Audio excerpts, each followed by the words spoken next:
Hello and welcome to the What the Finance podcast, where we talk to experts about all things finance. If you get value out of this episode, please subscribe so you don't miss out on any in the future. I hope you enjoy. Andrew, thank you very much for joining me today to talk about your book, The Economics of Online Gaming. I'd just like to start by asking sort of what was your motivation for writing the book? So I was actually a reluctant author. I know that's kind of a rare thing. Most people, they want to write and they want to tell their story, but I wasn't quite like that.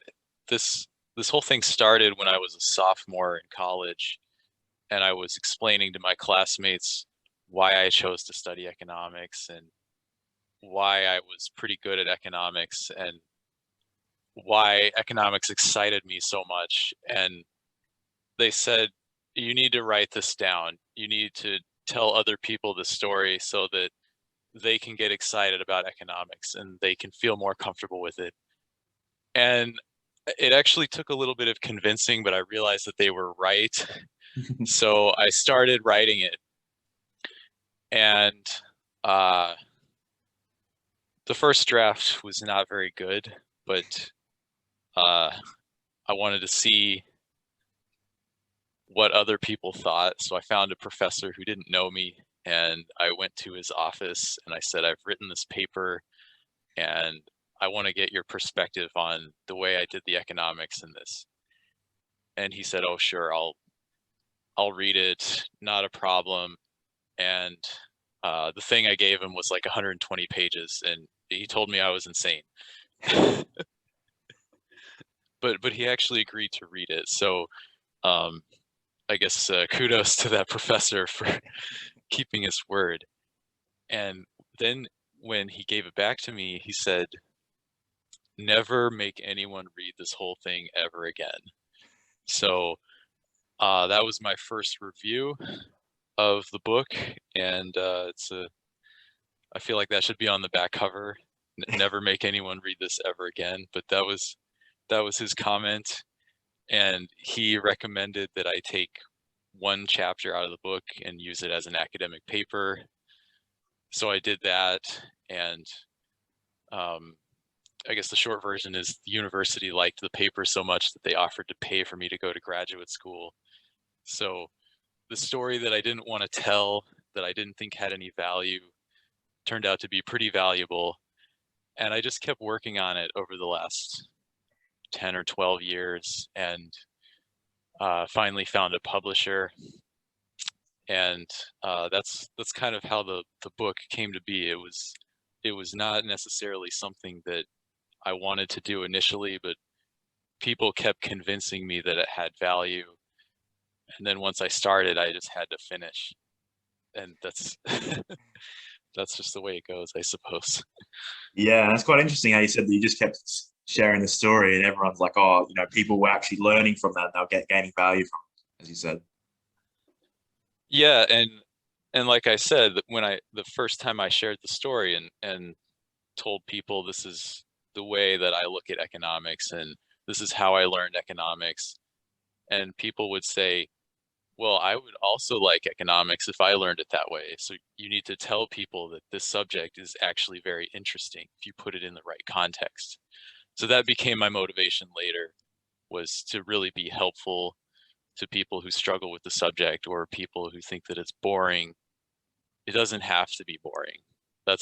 I think that's the main takeaway. It doesn't have to be boring. Yeah, and I think you mentioned a little bit at the start of the book about how you find simulation games and how they can really be a good way to sort of bridge the complexity of economics with people who might not have studied it. Have you found that a lot of people have found value from using these games, sort of like Eternal Lands or RuneScape, to learn economics? One of the jokes that I see on the internet all the time is, the scenario is you're in an interview and they ask you, do you have any sales experience? And then it fades into a picture of people in RuneScape saying, I'm selling stuff, I'm selling this. And they say, yeah, I have some experience with sales, all in RuneScape. But I think it's totally relevant, and I think that you can actually learn useful skills, and you can you can learn how to do things like economics when you're playing a game. And I never thought of it as this great discovery because I grew up with it. And I think a lot of people who grew up with it don't really consider it to be a great discovery. It's just something that they know. And then they come into the real world and find out that most people haven't had that experience. So they haven't tried to sell things in RuneScape. They haven't tried to set their prices. They haven't had to try to advertise. And it's like you're running a little miniature business when you play a game like this. So I think it's absolutely useful and very interesting when you get back to it and say the experience that you have in a game is useful for understanding the real world.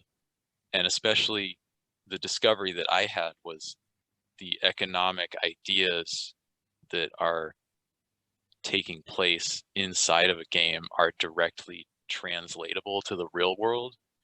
So when I talk to student groups, I say this is what happened in the game, and then I don't give any real world examples, and I say you can come up with those on your own, find the comparisons on your own. And I think students get way more excited about that than a professor up on the up in front of the class just droning on and showing graphs and stuff. When you give it a context of something that's fun, you think you're just having fun, but you're actually learning something. And I think that's a really powerful tool. Yeah, definitely. And as you said, it's like you're playing these games not for the economic side of things, but then when you link it, then you can, as you said, it's the fun as well. So for people who haven't played sort of Eternal, because Eternal Lands is the main game in the book, or sort of game similar. Can you explain a bit more about it and sort of what the game is? Yeah, so anyone who has played RuneScape before will completely and totally understand how the game works, and they'll have no trouble. But people who haven't played games like this, I can just give a little short explanation of how the manufacturing process worked in the game. So basically, it was you have people who make weapons and armor, and then they sell those to people who want to use those weapons and armor to fight monsters. And when I played this game, I was on the production side. I wasn't so much about fighting the monsters. I didn't really care about that. I wanted to be a supplier. So the basic steps were you use what was called the harvesting skill, and then you harvest like coal and iron ore, and then you use what was called the alchemy skill, and you take that coal and iron ore and you turn it into iron bars and steel bars, and then you take what was called the manufacturing skill and you turn the iron bars and steel bars into swords and shields and helmets and things like that, and then you sell it to the people who just want to go and fight monsters. And that was just the basic structure of the market. It's almost identical to RuneScape, so anyone who's played RuneScape will completely understand what this is. And that was what I did. That was all I did in this game. It doesn't really sound that interesting, but that was fun. Yeah. And I think that's the thing. It's a progression. Like you're just doing it so you can like level up in all these skills as well, can't you? So you're just sort of either doing it to level up or potentially to profit from selling these things, aren't you? Yeah, the main point was when you produce an item, you know you're going to get money when you sell it, but you also get this thing called experience points that help you get to the next level and become more powerful in the game. And that was the basic story. So let's talk about your journey in this game. So I know you sort of went from someone who was a part of a guild, and you found that there was these people like the leaders of the guild who would get a lot of the benefits out of their members. So then you sort of decided to start your own guild and be one of those people to get the benefits. So from there, I know you sort of turned some of the traditional game rules on their heads, and you sort of angered a lot of these people. Can you explain a bit more about that and sort of that journey? Yeah, and this is really the story that everyone told me to write down that I thought had no value, because the reality was I actually had deleted all of my data and I had deleted the story before I wrote it down. So when these people told me this has value and you need to write it down, I had deleted all of the data that I collected because I thought it had no value. Yeah. So I had to go back and reconstruct it. And the basic story was, what I discovered was that a group of people working together could produce items at a lower cost than an individual doing it by themselves. And that's essentially the economies of scale idea that you have in economics. And it's presented in a game. And I further discovered that low-level players didn't really care about money. What they cared about was becoming high-level players. And then the third thing was that the guilds in the game, they're called guilds, but for people who are not familiar with games, a guild was essentially like a business. That's the way I would describe the way I did it. Most guilds wanted high-level players, so they had restrictions on who could join, and they would say, we don't want any low-level players. And so my thinking was, there are hundreds of low-level players that guilds don't want, and they want to be high-level players, and I can recruit them to help create a very large production process. And I don't have to pay them because they just want to become high-level players. So they'll do this for me for free. So I don't have to pay them any money. I just have to tell them, if you do this, you will become a high-level player faster than if you're working by yourself. And that was true. If it wasn't true, they would have left. They wouldn't have done anything for me if that wasn't true. So I would talk to the low-level players and I would say, none of these other guilds want you because they think that you're low level, and that makes them think that you're not valuable, but you will have value if you join my team and help me do this. You will have value to my group. You will become a high-level player. So there were a couple things that happened.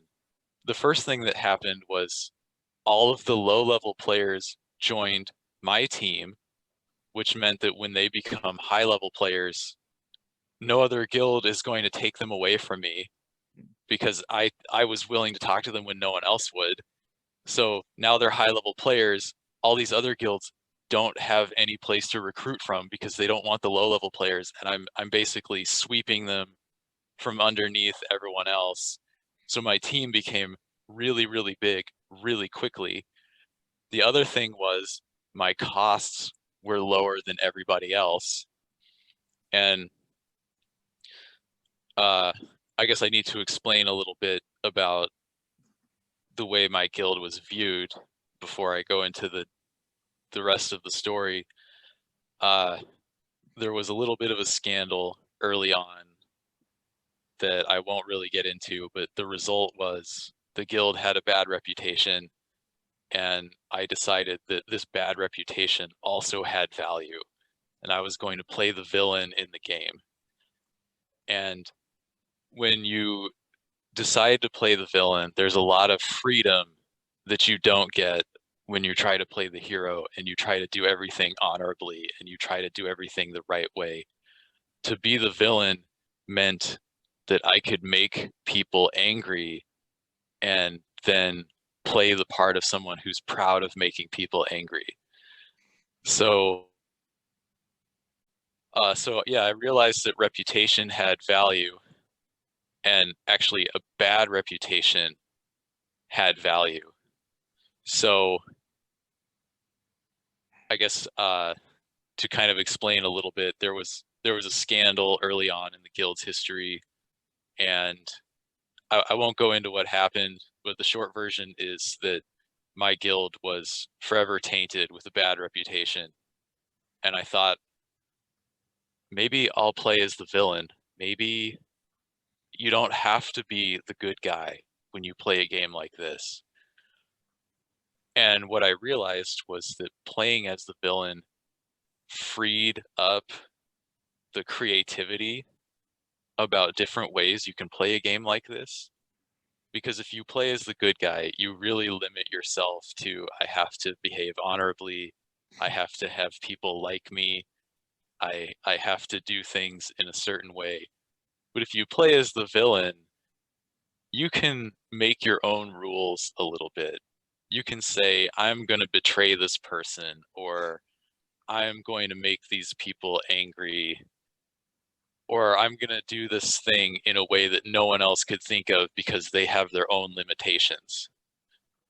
So I had this really big team that I created out of low-level players who were producing things for me, and my costs were basically zero. Not completely, but I perceived it that way because they would produce for me, and then the game would give them experience points, and I wouldn't have to do anything for them. That was it. The game would give them experience points, they would become high-level players, and I would get all of the stuff, and I didn't actually care about the stuff. To me, the stuff was a means to make everyone angry and to make everyone hate this villain character that I created. So I started dumping it into the market, and that made people very upset because they don't have this production process that I set up. They didn't have the efficiency that I had created from having all of these low-level players on my team. And there are a few different ways that this played out in the game, but I think it's best to just summarize with one, maybe two stories that are a little bit more specific about what happened. What ended up happening was other producers would say, we need to raise prices. How are we going to do this? What are we going to do? And one guy said, let's create our own group of manufacturers and fix the prices. And I said, okay, I will join this group that you're creating to try and fix the prices so producers can make more money. Essentially, he was trying to create a cartel. And I joined this agreement with the full intention of betraying all of these other players. So they actually do it. They create this kind of not formal agreement, but they say, we're going to pull out of the market. We're going to let prices go up. And it actually works. The prices go up. So the supply goes down and the prices go up. It's such a basic economic concept that you just see it happen in action. And then after the prices went up, I betrayed them all. And I started selling things into the market. And I captured all of the benefit from these higher prices. So none of the other players who formed this like informal agreement actually got any benefit from it, because the reality was that they didn't actually want high prices. What they wanted was high profits. And if you're selling nothing, then you're making nothing. So that was kind of the moment that entrenched my bad reputation in the game, was betraying the Skys Cartel and intentionally betraying it. And from then it was just more and more pressure on the other producers. I would keep lowering my prices to the point where it was below everyone else's cost. So it was impossible for them to make money. They would get pushed out of the market. They would be upset. And it essentially became my team was a monopoly. So then I had the power to do different things that you normally should not be able to do. And it got to the point where I had so many people on my team and no one else could even grow their team because I kept sucking up all of the low-level players, and then they became high-level players. And since this was such a small game, the game developer, the main game creator, was actually using higher level and experienced players to help him design the game. and one of the people from my team made it onto the development team. So the economic idea behind this is called regulatory capture. When somebody from one of the companies that is supposed to be regulated ends up on the regulator, that's what happened. So it went from monopoly to even more power. And then now I had somebody on the development team with the ability to put things into the game that would give my team a really unfair advantage for no reason at all. And the people who played the game don't actually know that this happened. So whenever they read the book, they'll find this out. But the other stuff that I did was bad enough that they were always angry with me.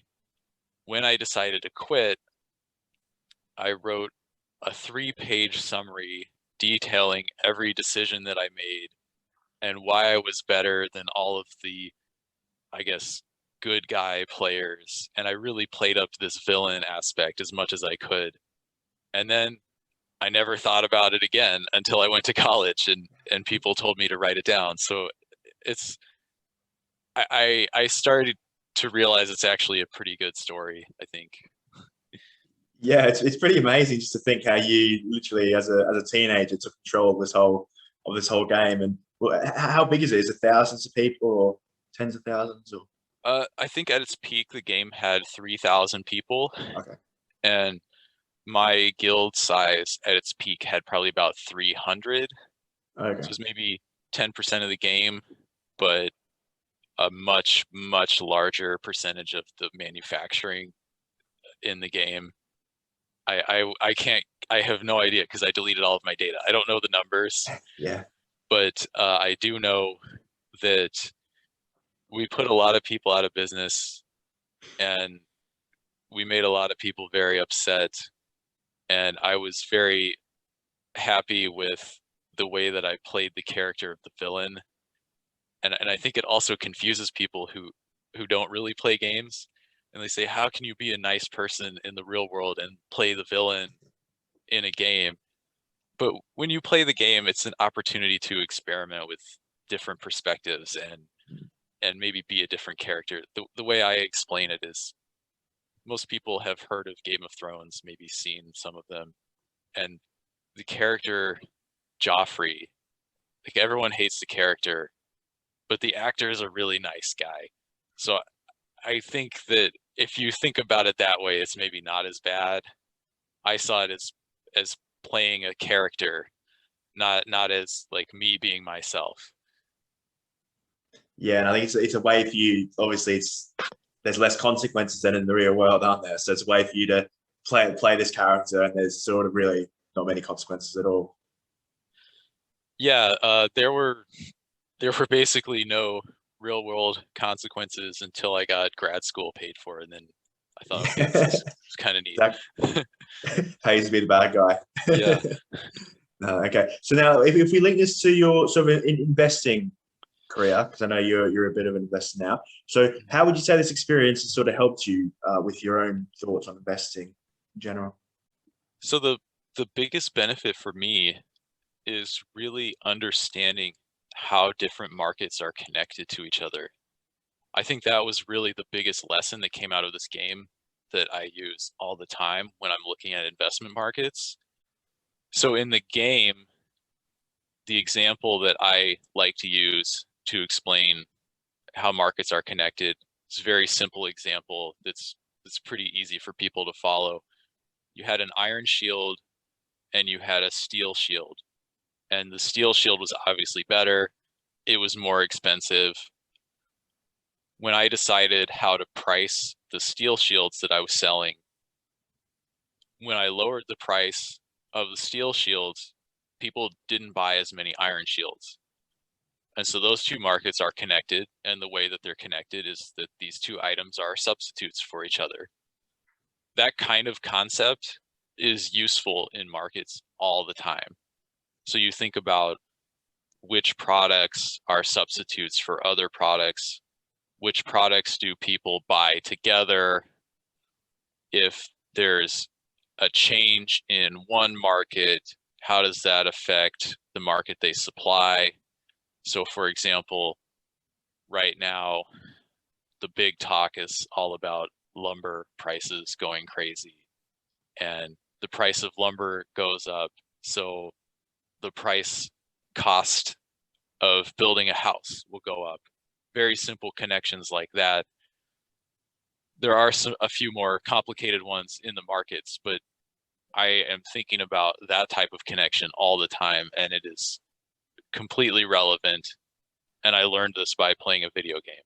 It's amazing. Yeah, it's crazy. And definitely, as you said, it's that commodity, because obviously in the game, you've got the commodities as well, and they get manufactured into something else, and that gets used to build something else. So that's basically that link, isn't it? Especially for those commodity type companies. Yeah, and there's another thing I think that's useful to understand about the game is if you made a steel shield, your steel shield was exactly the same as everyone else's. So there was no competition by quality or anything like that. Competition was only based on price. So I've used that understanding of how different markets work. So how do people compete in this market? Do they compete only based on price? Do they have other factors that they compete with? I use that in my analysis pretty much every time as well, because you do need to know that when you're thinking about an investment. Is the market that this company functions in only based on price, or do they have some other qualities that make them different? You need to know that stuff when you're thinking about an investment. And that links quite well. So you mentioned that you follow a bottom-up approach when searching for potential investments. Can you explain this a bit more? Yeah, so by bottom-up approach, I mean that I look at the investment from the company level, and that's where I start. So I'll do a screen, and I'll look at companies that look interesting to me, and I don't necessarily care what industry they're in when I first find them. So maybe a more top-down approach would say, I think this industry is going to do well, and then I'm going to look at companies within this industry. I try to find them from the bottom up, where they already have characteristics that are interesting to me, and not just based on how I think an industry is going to go. And then I look for a few basic features. So I'm looking for a strong competitive position in terms of the product that they sell or the service that they do. I look for a strong financial position. And the basic reason behind that is if something goes wrong, you need to have a little bit of a cushion. And I like companies that make a lot of money. So I'm looking for that too. And then the third thing is if a company's making a lot of money, you want to make sure that the management is doing the right things with that money they're making. So I'm looking for a good management team as well. And then that's when I look at, okay, how is the industry doing? What's going on in this industry?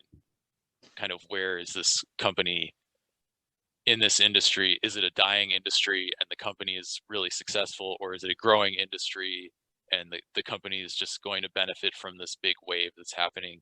And that's really about it. It's just these 3 or 4 basic things that I look for. Yeah, and I think you mentioned as well that you sort of, once you find a company, you do like a top-down approach of the industry and how the company actually fits in that industry, which is sort of what you were talking about then, and what type of industries is it growing? Is it, as you said, is it sort of weakening? Yeah. Yeah, that's exactly right. So some investors start with the top-down approach. They look at the industry first, and then they pick the businesses they like. I like to start with, I find this company that looks interesting to me, and then I'll evaluate the company, and then I will see how it's fitting within the industry and how the industry is doing. So it's just a different approach. I think in general, investors who do the type of investing that I do generally look at things the same way. It just, which order do you go in? That's what bottom up really means, I think. Yeah, definitely. And I know you're sort of a fan of Warren Buffett, and that's you know Adam, who was my last podcast guest as well. And I know Warren's sort of known to be sort of that person who's just waiting. He's sort of he's obviously learning and doing stuff, but he waits for those opportunities. He's sort of the same, where you might not be waiting, but you might just see something about a certain company, or you might just get this idea and then you'll research, or be more quite active in what you look for. Yeah, and one of the things I emphasize in my research is I always want to talk to the customers. I want to talk to the people who are using these products. What do they think of it? And I've gotten more valuable info from the customers, I think, than talking to the management. The management will say, we have these plans, we think they're great, we want to do these things. And then you talk to the customer and the customer says, no, I'm not going to buy that. If they do that, I'm not going to. So that I usually get more valuable info from talking to the people who are using the products and the people kind of on the ground than what you get from the management's plans. And there have been cases where I've read conference calls and the management says, we had this great initiative, it was really successful, it met the numbers that we were trying to get. And then you talk to the employees and the employees say, this was a disaster, this was a terrible plan, it's making my job so much harder, and it's not working for us down here on the ground. So I like to also emphasize getting a little bit more information from different groups of people who are involved in it, because the management team, they're not always going to have the right perspective. Even if they're being honest with you, they might not always know what's actually going on. Yeah, it's interesting talking to all the stakeholders. And I know I'm a university at the moment, and I work at like a sort of a lower down position. And yeah, you can see it that there's these people making these decisions, and then you just get them, and you're like, what are they doing? This is it doesn't work. So yeah, I definitely. So you'd suggest sort of talking to all those or as many stakeholders as you can about the company to get all the different perspectives. Mm-hmm. And I've actually found investment ideas this way too, where you're just talking to somebody on the street and they say, hey, I really love this. I love this product. This is incredible. Let them keep talking about it. Yeah. It might be strange, but I've actually found some decent investment ideas from just talking to random people who are telling me about stuff that they like that's in an industry that they work in. Industry specialists are a really valuable source of information. Yeah, definitely. I know you mentioned as well that you sort of apply models that weren't initially designed sort of for investment analysis. Can you explain, I don't know if you can mention a few of those models that you use that others might not?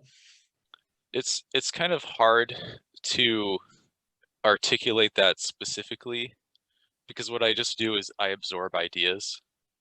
So I'll read a book and I'll make sure I get the big picture, and I don't do it even consciously anymore. So I don't remember the name of the model or what it is. I just know that this way of looking at a particular problem is useful in this situation. And it will kind of come to me and I'll say, oh, okay, this situation looks similar to this other thing that I read about. But one of my favorite ways to describe it is when you think about the way a star forms and it has some gravity and it pulls in material and just keeps getting bigger and hotter. And the bigger and hotter it gets, the easier it is to pull in more material and get bigger. That's the way I see a company's growth. The bigger it becomes, the easier it is to make more money and the more gravity it has. That's my favorite one to talk about. It's usually not that useful, but I think it's a good illustration of the kind of different thing that you wouldn't normally think about in business, but it helps me understand the way things are going with whatever problem or situation I'm looking at. So I just make sure that I read as much as possible and I pick up as many big ideas as I can. And when I need them, they'll show up. And one of the things that goes along with that is I buy all of my books. So if I know, oh, this idea sounds familiar, it sounds like something I've read about before, I have the book. I can go look it up again to make sure I remember. So I don't keep all the models in my head. I keep them in the books on my bookshelf, and that's been good enough for me. It's been pretty good. Yeah, definitely. That's interesting. So you'll take different models from, it might not be, as you said, it might not be investing. It could be psychology. It could be all these other different things. And you'll sort of try to apply them to investing or just in general. Yeah, and I would say that psychology is also really, really important, especially when you want to talk to the different stakeholders and get their perspective on how a market is going and how they feel about it. Because how a customer feels about a product is really important, but it's only important if that customer is able to switch to a different service provider. And if they are stuck in a market and they can't leave and they say, I have to keep paying more money and I can't leave this market, well, that's a very interesting investment idea. It may not be a very good thing for society, but it's, for an investor, that's a business you're interested in looking at, where no matter how much they complain or how much they like it, they still have to buy it. That's the kind of thing that Warren Buffett tends to like investing into. Yeah, and I think you mentioned in one of your other podcasts about like sort of like internet service providers. In some places, there's only one option. So it doesn't matter how much you complain.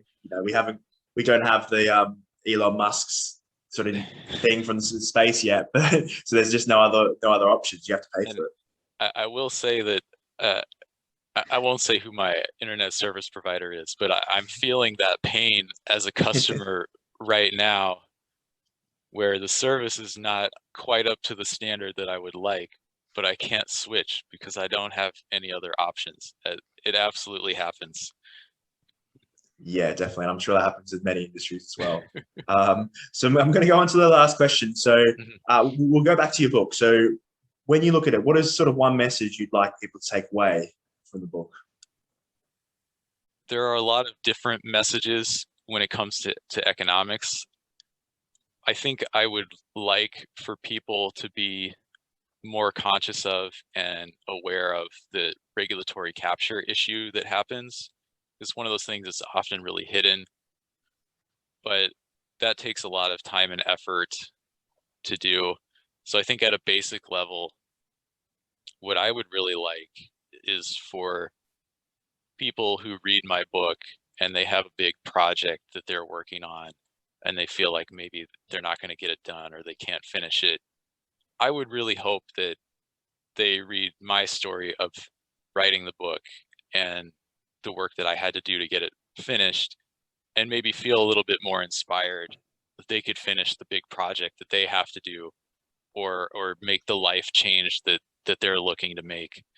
And I would really hope that that would be the major message that someone would come away with, even if they don't care about the economics or never read any of the economics, but to just take this idea of, I want to do something that's different, that's my own, that is part of my identity, and express that. I would really hope that people who read the book could come away with that a little bit and feel more confident and secure with who they are and how they express themselves, and work on those projects that they want to do. Yeah, definitely. You never know how it'll end up. Like yourself, as you said, it was just you started with a story and then it ended up with a master's degree.